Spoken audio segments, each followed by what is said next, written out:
Sebelum melanjutkan, jangan lupa subscribe dulu, terima kasih. Bab 408. Akhirnya dia sampai di kantornya. Bam! Lu Tingqiao membuka pintu dengan kuat. Dia melihat Ningxi sedang duduk dengan tenang di sofa sambil memegang album tebal berwarna merah.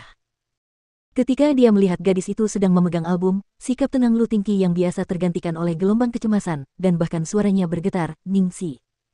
Ningxi berkedip, terkejut dengan kemunculan tiba-tiba Lu Tingqiao, yang tampak cemas dan terengah-engah dengan dasi dan pakaiannya yang sedikit berantakan. Bos, apa yang terjadi padamu?" Lu Tingqiao berjalan ke arahnya, tatapannya tertuju pada album yang dipegangnya. Ningxi segera meminta maaf, aku minta maaf, aku melihatnya ditaruh di sini, dan kupikir itu bukan sesuatu yang rahasia, jadi aku mengambilnya dan melihatnya. Dia lalu segera mengembalikan album itu. Ningxi, ibuku menyuruh seseorang menaruhnya di sana. Aku sendiri belum pernah melihatnya, kata Lu Tingqiao, berusaha menyembunyikan rasa cemasnya. Oh, Ningxi menggaruk kepalanya. Kamu tidak percaya padaku? Tentu saja aku mau.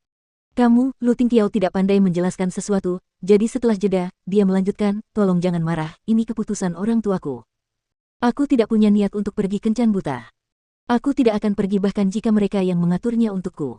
Dia menjadi sangat bersemangat karena pesan teksnya dan benar-benar lupa tentang sesuatu yang begitu penting. Baru ketika dia sampai di lobi perusahaan, dia ingat bahwa album kencan buta itu masih ada di kantor. Ningxi sudah masuk cukup lama, jadi kemungkinan besar dia sudah melihatnya. Setelah beberapa saat memproses kata-katanya, Ningxi menyadari apa yang telah terjadi dan dia terkejut. Lu Tingqiao bergegas ke sini untuk ini.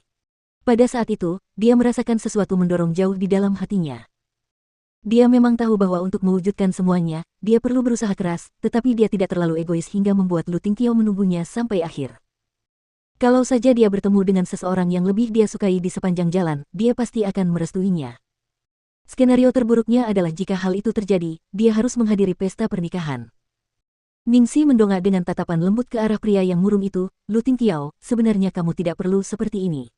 Apa kalimat itu lagi? Di luar sana lautan yang luas, kamu harus keluar dan menjelajahinya sendiri. Siapa tahu, kamu mungkin bertemu dengan gadis yang lebih kamu sukai. Lu Tingqiao angkat bicara sebelum dia bisa menyelesaikan ucapannya, Ningxi, tidak ada orang lain, kaulah lautanku, seluruh duniaku. Ningxi terdiam. Iblis bahkan tidak perlu berpikir sekarang, semua yang keluar dari mulutnya sudah genit.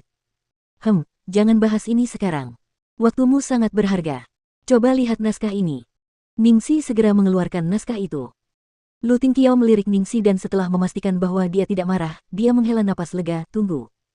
Dia melepas dasi dan mantelnya, lalu menggantungnya di gantungan baju. Dia seharusnya senang karena dia tidak marah, tapi dia merasa sedikit kecewa. Dia mungkin tidak marah karena dia tidak peduli. Ketika Lu Tingqiao tidak melihat, Ningxi tengah bergumam dalam hati dan dia menghindari melihat Lu Tingqiao menanggalkan pakaiannya. Sialan, merayuku lagi.